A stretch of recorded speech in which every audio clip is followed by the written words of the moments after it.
ছিল, যেটা সমাধান হয়ে গেছে, সেটা আপনারাও দেখতে পারছেন যে আমাদের মধ্যে, আমার আর নোবেলের মধ্যে কেমন সম্পর্ক।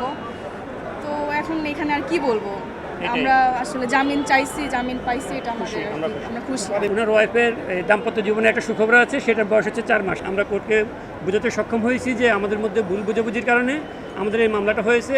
পরে আমরা 28/12/24 যে কালমা পড়ে সাক্ষীদের সম্মুখে আমাদের যে বিয়েটা হয়েছে, সেই বিয়েটার যে কাবিন ছিল না, আমরা কোর্টের অনুমতি নিয়ে 18/6/2025 তারিখে আমরা আদালতের কাছ থেকে পারমিশন নিই এবং 19/6/2025 তারিখে আমরা জেল গেটে ওনাদের শুভ বিবাহের কাজ সম্পন্ন করি।